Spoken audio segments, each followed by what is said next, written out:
Abaganga banonosoye indwara z'amenyo ni 12 gusa mu Burundi, ni mu gihe indwara zifatiye mu kanwa na cane indwara z'amenyo ziguma ziyongera mu gihugu c'u Burundi. Muganga Irakiza arongoye ishirahamwe ry'abaganga bavura bakongera bakabaga amenyo n'indwara zo mu kanwa, aratubwira ibintu bitatu bikuru bitera indwara z'amenyo.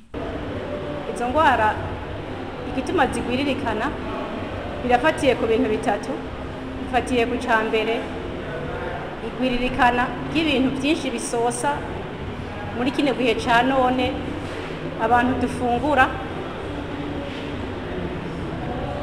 utaronka cyane ifungurwa zirimo ibitotahaye bya twita amaregume,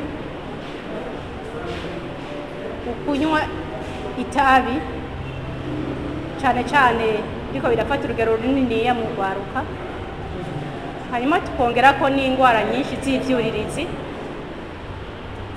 zituma indwara y'amenyo igufashe idaca ikira n'ingoga. Muganga Anezi aratubwira kandi cokogwa kugira umuntu yikingira izo ndwara z'amenyo. Icambere nuko umwana kuva kiri muto yotangura kwijigitura n'imiburiburi kabiri ku munsi.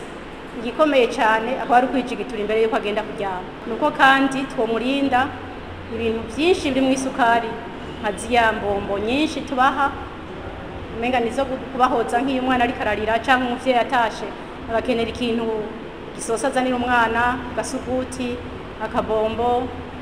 Bijya byose rero biratuma umwana abimenyera niyo agiye ku ishuri ahagenda bitekeye no ku nzira y'ishuri kaba ari na byinshi, bigatuma umwana ayamenyo yiwe ashatangura kubora akiri muto. Ku isoko hari imiti myinshi y'amenyo, none umuntu yomenya gute umuti mwiza wo koza amenyo? Mbehoho umujigiti wo koza amenyo wokoreshwa igihe kingana gute? Muganga arishura. Hariho imiti y'amenyo myinshi iri ku isoko ngaha mu Burundi, ariko nk'umuntu azi gusoma yoraba cyane ko harimo icyunyunyu fluor muri uwo muti w'amenyo, muri iyo korogate mwifuje kugura. Kabanza ugasuzuma ukabona ko harimo ico cyunyunyu cha fluor arico gikomeza amagufa, gigakomeza amenyo cyane. Turahimiriza kandi ko byanditse yuko umujigiti utorenza amezi 3. Umujigiti utegeza kuba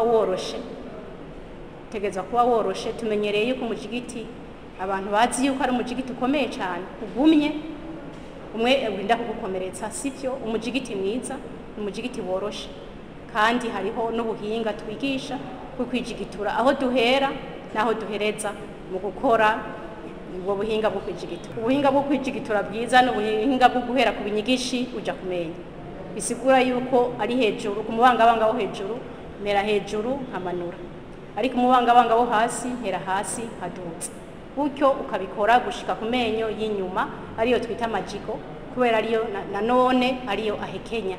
Ayimbere arasemura, ayinyuma ni yahekenya, kandi akagira n'utuntu tutunogo duto dutuma ivyo kurya bigenda bikinjirayo bikanagorana gukurayo.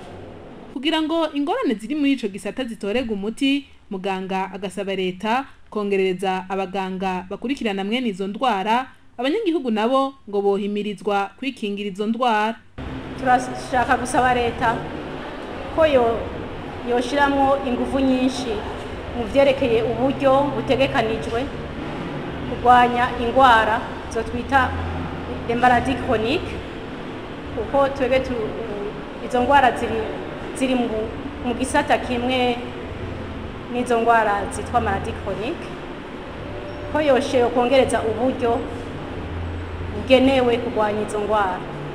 Icya kabiri yuko yoshobora kurungika guhimiriza abanyeshure benshi kugira ngo bige banonosore ubwo buhinga, bashobore gufasha abanyagihugu babe benshi gusumba, kuko muri kino gihe indwara ziriyongera zo mu gisata c'amenyo, mugabo ababinonosoye bakaba ari bakeyi.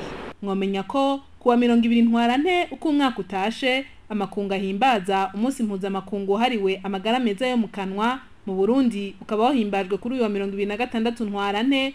Abana bagera ku 241 bo kwishuri shingiro ryo kuri Saint Michel bakaba bigishijwe ubuhinga bwiza bwo koza amenyo.